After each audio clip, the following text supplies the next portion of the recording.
बिस्मिल्लाहिर्रहमानिर्रहीम। अस्सलामु अलैकुम। मैं मुदस्सिर शाही एडवोकेट और आप देख रहे हैं लीगल इश्यूज़।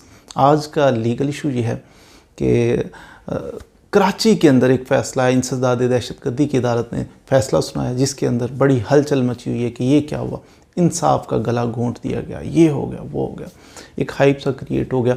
हुआ क्या, इसका थोड़ा सा मैं आपको बैकग्राउंड बता दूँ। दरअसल तकरीबन आज से 5 साल कबल हुआ ये था कि एक इंसिडेंट हुआ था कराची के अंदर।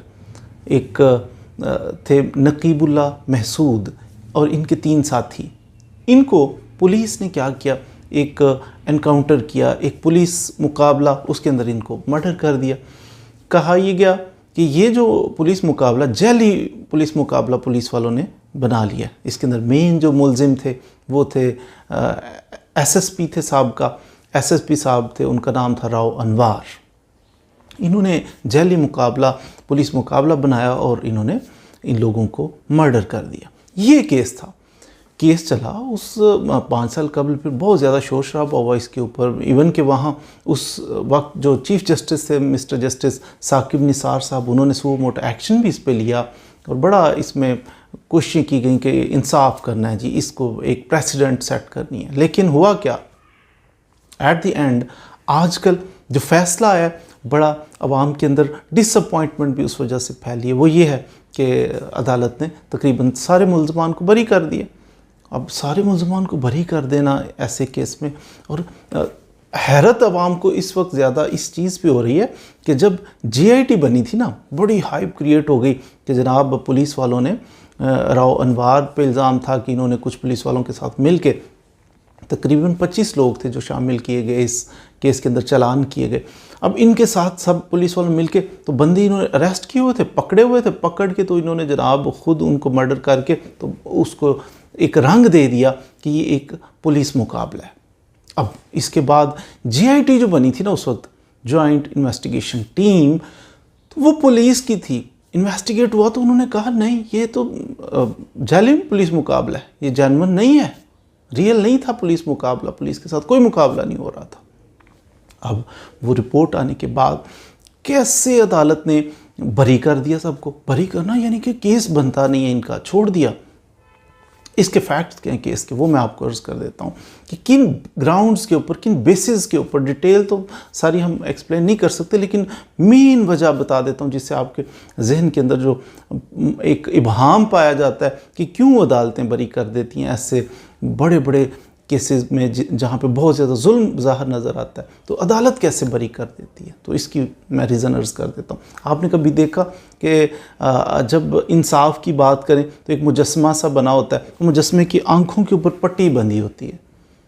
तो वो जो आंखों के ऊपर पट्टी बंधी होती है ना, उसका मकसद पता है क्या होता है? उसका मकसद ये होता है कि इंसाफ जो है ये जज साहब ने जाके या एहसासात की बुनियाद पर या ख़बरें सुन के नहीं करना होता। जज कुछ नहीं देखता, जज ने कुछ नहीं देखा, इसकी आंखों में पट्टी बंधी हुई है, कुछ कहीं जा ही नहीं सकता।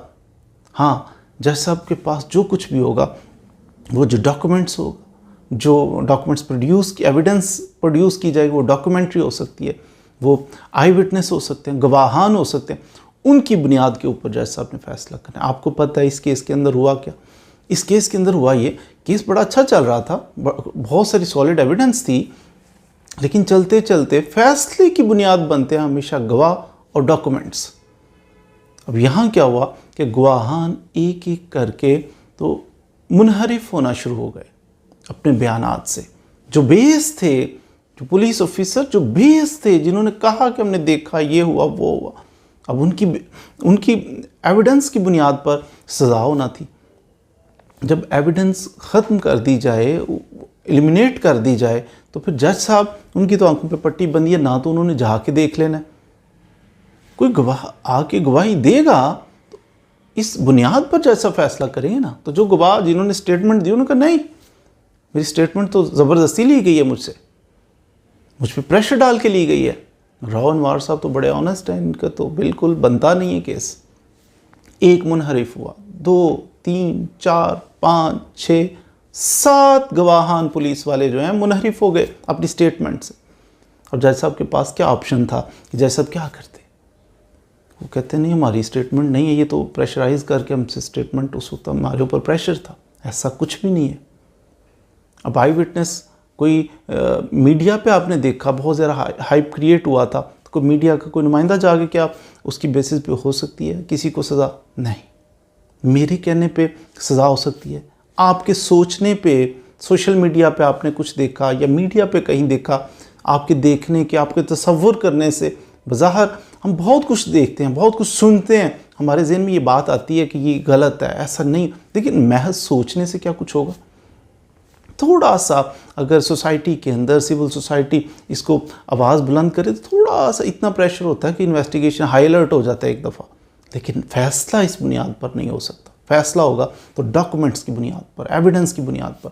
और अनफॉर्चुनेटली होता ही है कि डॉक्यूमेंट्स को, गवाहान को हिला दिया जाता है, भगा दिया जाता है। तो यही हुआ इस केस में भी कि गवाहान जब मुनहरिफ हो गए, 7 गवाहान मुनहरिफ हो गए, तो इससे आगे फिर कोर्ट ने फ़ैसला क्या करना था? कोर्ट ने फिर इसको बाइज़्ज़त बरी कर दिया। कोर्ट ने कहा कि प्राइमा फेशी ऐसा ही लगता है कि जैसे ये जो पुलिस मुकाबला है ये जाली है, JIT की रिपोर्ट भी है, लेकिन इन मुल्ज़मान, मौजूदा मुल्ज़मान को इसके अंदर इन्वॉल्व करने के लिए जो सॉलिड एविडेंस चाहिए वो अवेलेबल नहीं है। प्रोसिक्यूशन का केस जो है उसमें बहुत सारी कमज़ोरियाँ हैं।